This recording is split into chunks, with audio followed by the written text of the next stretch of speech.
Does that sound good? Cool. Okay, it was 2010, and I graduated with my doctorate in physical therapy. And that was a really big deal because when I was going to college, what I wanted to do was become a star. And simultaneously, while thinking I was going to get a record deal, I had a very severe cocaine addiction that on the day I got accepted into my doctoral program caused me to overdose and almost die. So by the time I graduated, I wasn't just a doctor, I was a few years sober. I had a new lease on life. I wasn't doing great spiritually in recovery, but I was physically abstinent. And I was set out to start a career where I was helping people. And I remember coming out so naive. The amount of debt that I had was so much more than the amount of money I was making. Welcome to the medical field. I worked for a woman for a few years who allowed me to see only one patient at a time. That was so important to me because you come out altruistically wanting to change people's lives in the medical field and you find out that the system is broken and you're chasing people's symptoms and you're never getting to the source of the problem. And I refused to take a job where I had to treat one-to-many. So I really got my clinical feet underneath me working for this woman. I truly have only ever treated one person at a time as a clinician for 45 minutes or an hour. But 3 years into that job, I was making $33 an hour as a doctor, which was insane. And I was $100,000 in debt. And I started to wonder, where are all these people going who insurance says are well enough, but they're not? And I realized, oh, they're hiring personal trainers, yoga instructors, Pilates instructors, and they're paying 3-4 times as much to retrain their movement pattern and go to functional fitness. And I thought, I can do that. Nobody teaches you in PT school about business and about branding. So I remember starting to ask some of the patients I had built relationships with, hey, do you want to just train with me? You know, I had a relationship with them. I helped them through their knee pain or their back pain. And they were like, you do that? I'm like, now I do. So I would start to go to their house. And, you know, lo and behold, my boss catches wind of this and she's not very happy about it. And she's like, you're fired. And I was like, oh shit, because I had just enough clients to be making more money and to understand the possibility that I could change my professional trajectory, but not enough money to be okay. And at the same time, my marriage was falling apart.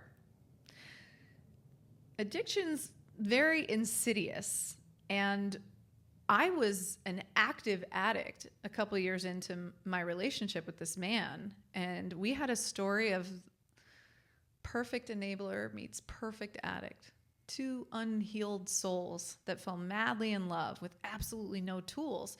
So I cheated and I cheated and I cheated when I was using cocaine. And he stayed and he stayed and he stayed when he should have left. But then I got sober. And I messed up his plans to leave me. And we got engaged and we got married and we moved to California. Here I am, doctor of physical therapy, got fired. I'm going to start my own business. But my marriage is falling apart. And I am coming undone. Because the thing about not having a spiritual center is that what I was doing was doubling down on what I could control. In this case, my husband. Surely I could say or do something that would change his mind, that would make him forgive me and love me again. Because without that, I was nothing and I was no one. But don't you know, we are powerless over people, places, things, and situations. I went insane in recovery, trying to change his mind. I was sleeping on people's couches for months and months and months, begging to come back home, begging for him to forgive me again. And finally, a sober friend was like, you need to get a place. You need to sign a lease and heal if you're not ready to leave your marriage. You cannot live like this. So I did. So there was a time just before I got fired that I lived on 9th and Wilshire, 9 blocks from the ocean, in a loft apartment on the first floor of a building that was mixed use. And I would take the elevator up to the 3rd floor where the clinic was. But then I got fired. So then I lived in the loft apartment, and I would go to people's houses and train them. And I thought, oh shit, I wonder if I could change this apartment into a fitness studio. And all the while, I'm doing this deep healing work in this apartment because I'm at spiritual rock bottom. I'm living alone. I'm 30. My whole life is falling apart. And this is the thing about bottom. This is the thing about addiction. We see people all the time. We see people on the streets of LA dying in front of us, homeless, having lost everything. Rock bottom is unique to the individual, and it is not physical in nature. It does not matter how many things get taken away from you. It's spiritual. Rock bottom is a place where you don't want to die, but you can no longer go on living the way you're living. And me trying to control this man in this marriage and being unsuccessful made me hit bottom. So I'm doing this deep healing work in this apartment. And one of the magical things that happens is as we go through the steps, which I had done, by the way, tons of times, the 12 steps of recovery, which I kind of hated. And then we got to the 9th step, and this woman was like, have you ever made an amends to yourself? I'm sorry. What? Unimaginable to me. I was a professional self-lacerator. The idea that I could let myself off the hook for anything I had said or done to this man was impossible until she gave me permission to do it. Why does that matter? Well, this was the beginning of my healing process, and it matters because when I could clear out the shame and redirect that critical voice to a more loving voice, the loving voice said, you can start your own business. You got this. You see a need in the healthcare climate. Why can't you fill that need? Why not you? Well, I hadn't heard the sound of that kind of voice in decades. And I was very interested in listening to her because the other one that was making me feel guilty and ashamed was killing me. So I remember my husband and I doing better. Seemed like we were really on the mend.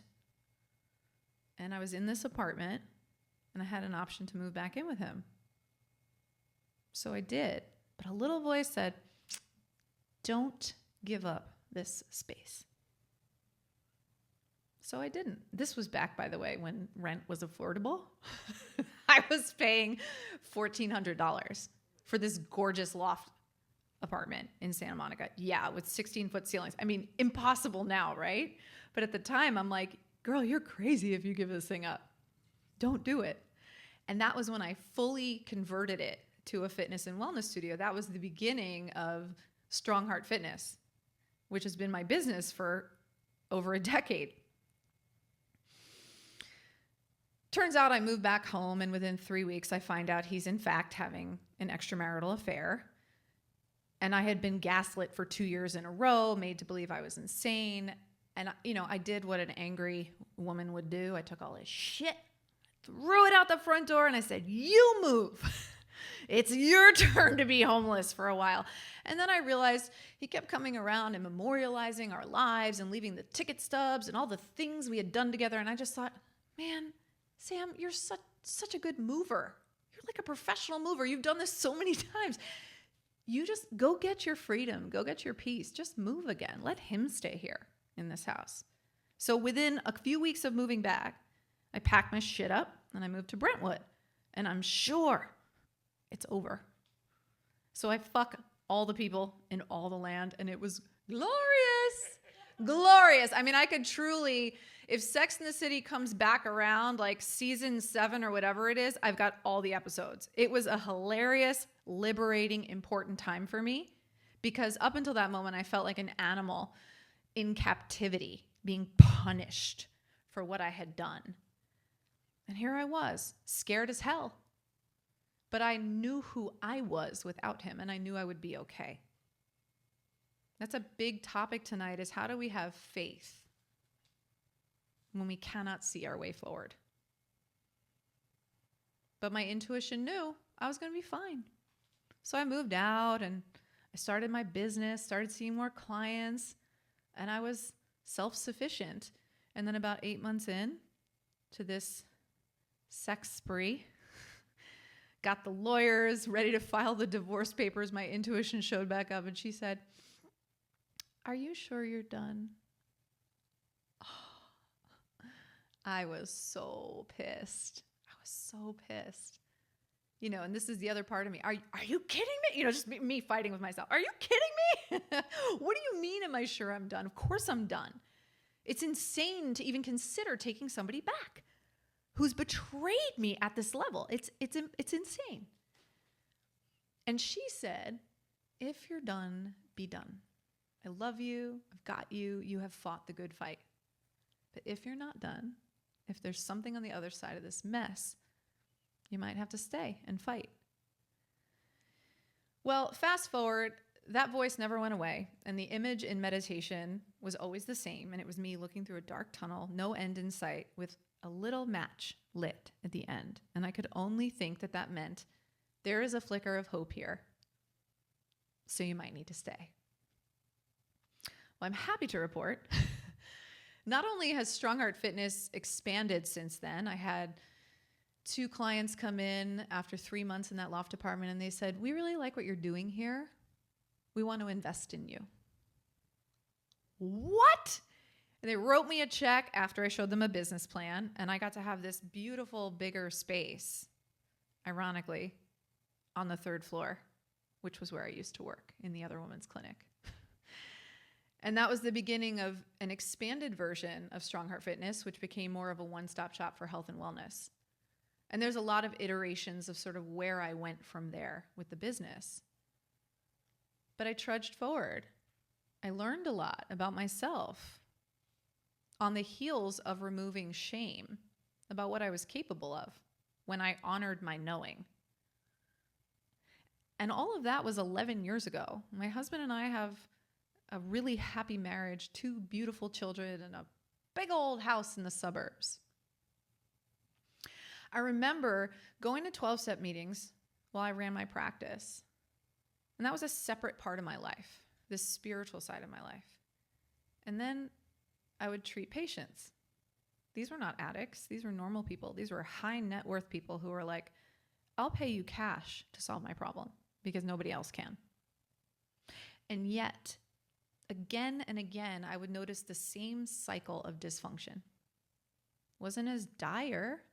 They weren't about to put a needle in their arm, but they were suffering from a spiritual malady like people pleasing, perfection, hyper productivity, hyper vigilance. And it was killing their spirit, and it was getting in the way of their body pain being cured. And I always secretly wanted to diagnose them with soul sickness. But that probably would have pissed them off, and it's not why they hired me. It was like an itch that I couldn't scratch. And then the pandemic happened, and a lot of the practitioners that were renting my space left because everything went virtual. So I had a lot of time on my hands. I was thinking about how to scale my business, move it online. I was starting to feel disgruntled with what I was doing with my work in the world. I'm sure like a lot of us were. Who am I now? What does this mean? I just built this whole thing up and it's collapsing in front of me in real time. And then on March 13th of 2022, I got a phone call that my sister died of a drug overdose. I'm not the only addict in my family. I come from a very long line of mental illness, addiction, and emotional cycles of dysfunction. But I was the cycle breaker. It's the most important thing I'll ever do in my whole life is break the cycle of this generational trauma and sickness. But God damn it, I tried to save her along the way. Did everything right and everything wrong. I pushed the program on her. And then I led by example. And by the end, I took my hands off the wheel. And I just prayed to God. And here we are, the worst case scenario came to fruition. And I can't tell you much about that day. I was in the Austin airport when it happened. I was with my husband. I remember collapsing and wailing. And I had to get on a plane to go back to LA. Blacked out. Don't know anything that happened on that plane ride. Had to get on a plane the next day to go back and take care of everything. Apparently, I said to my husband on the flight, I'm writing a fucking book. Well, my intuition was very clear on that day what I was going to do. So I subleased my space out, the space that was born out of this marital crisis that my identity had been wrapped around. I said, no, I cannot serve anybody right now. And if and when I do, I'm going to put the spiritual side of wellness at the epicenter of everything. And if people want their physical body treated, we'll get to that. And I started writing a book. And for 2 years, all I did was grieve and write and grieve and write. Remember that dream of wanting to get a record deal when I was young? Well, the universe works in mysterious ways. I don't have a record deal, but I'm living in the suburbs, right? Now happily married, writing this book.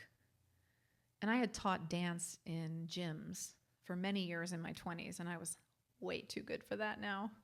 And I joined an Equinox in Westlake Village.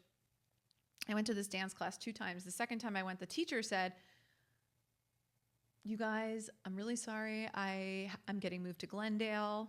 So this class may or may not exist. We're going to need to find a new teacher. And my hand just went up.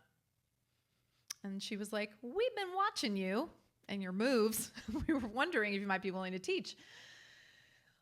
Long story short, I teach, and within 3 months, this man with bleach blonde hairs sort of creeping on the outside of the class one day. It was like 30 minutes into this dance class. And I'm like, oh my God, is this guy going to walk in halfway through the class? Like, so rude. And if he does, he's either going to crush it and be some professional dancer that's like, I don't need to come in for the first 30 minutes, or he's just a fool.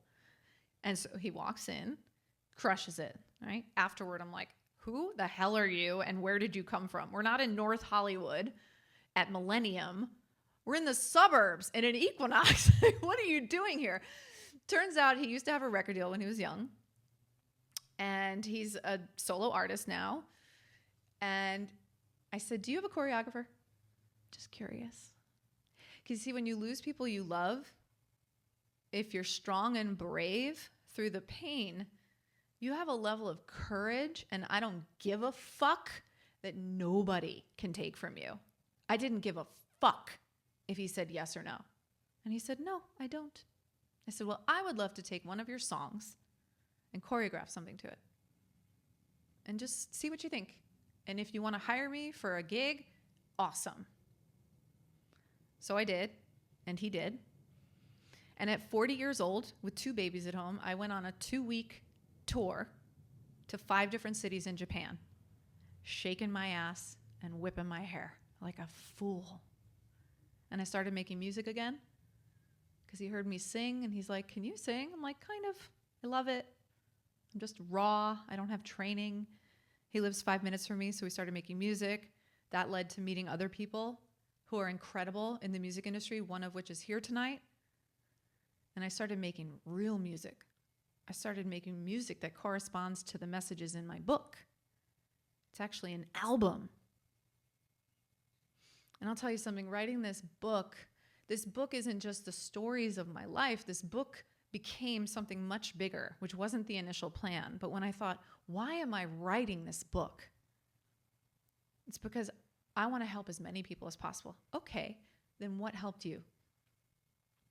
When I worked the 12 steps in that marital crisis in a modern, practical way, when I didn't focus on alcohol and cocaine, when I focused on I'm powerless over my husband, whether he'll ever forgive me or not, when I made the amends process about forgiving myself first, everything changed. So that's what this book is going to be.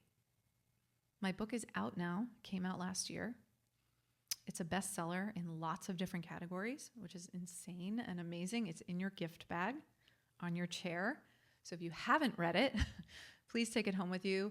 If you have a copy already, please give it to somebody who could use it. What I need you guys to know is that if you are playing small in your life, stop. Stop hiding. Stop caring what people think. Stop ignoring your intuition. Stop living at 50%. The world needs your light. It needs your light. But in order to get it, you have to confront your hardest things. You have to be brave beyond measure. Everything good that has happened to me is a direct result of me leaning headfirst into my pain. I'm going to leave you guys with my absolute favorite quote by Brené Brown. If you don't know her work, she's written a ton of New York Times bestselling books, and her work is incredible. Owning our story is hard, but it is not nearly as difficult as running from it. Embracing our vulnerabilities is risky, but not nearly as dangerous as giving up on love, connection, and joy. Only when we are brave enough to explore the dark will we know the infinite power of our light. Thank you. Love you guys. I'm working very, very hard to be a paid public speaker. So every time I do these events, I try a different version of my story and my keynote. And so I'm excited to hear, feedback from you guys later. And here's what's happening. So just give you the lay of the land now. I'm so excited because we have our first live interview with a speaker. And so I'm going to introduce her in a minute. Actually, I'm going to take this off the stand. And then we're going to do something I've never done before. Hard. Just up and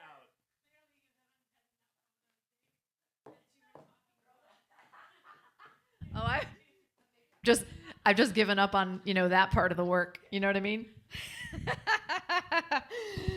So I'm going to do this interview and I'm going to introduce the next speaker in a moment. And then we're going to take a break, but I don't just want it to be a break where, if you have to go to the bathroom, obviously go to the bathroom, get a snack. But I actually want, with who's here, maybe 2 small groups. And I want to treat it like a breakout session where I'm forcing you guys to sit and ask each other something you're working on that matters to you. Because you don't know who's in the room. You don't know who the person next to you knows or what they've been through. And you're one connection away from the next amazing thing in your life.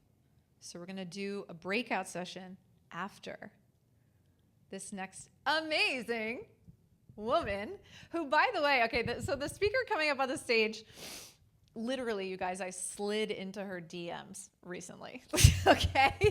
I was looking at who's watching my stories, and I'm always interested in, somebody new who's watching something I'm saying or doing, and where did they come from? How did they find me? And so I click on her page, and I'm looking at her, and I write to her, and I'm like, hi, I'd love to connect. Here's the thing. I think we all have gripes about social media. There's a lot of stuff. There's a lot of bad stuff about social media, but you can be mindful about how you use it, number one. And number two, the social part of social media is to do things like that. If you find somebody whose stuff is resonating with you, write to them. Tell them you're inspired by them, that you want to get on a call, get off the phone and get on a call. I've had so many amazing things happen in the last 6 months, literally by cold DMing people.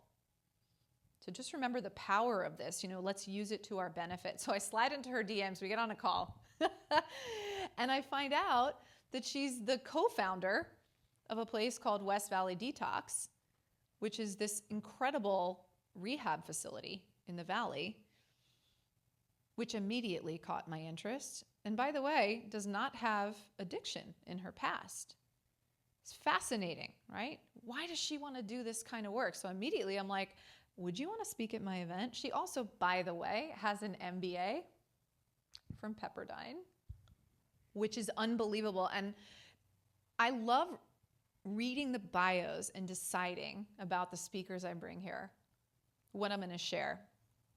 Because the last thing I'm going to share before you come onto the stage is the part of her that I think is maybe the most intriguing, which is that she works with women who have suffered from and struggled with domestic violence. And you don't choose that for no reason. And I want to talk to you about that, and I commend you for that.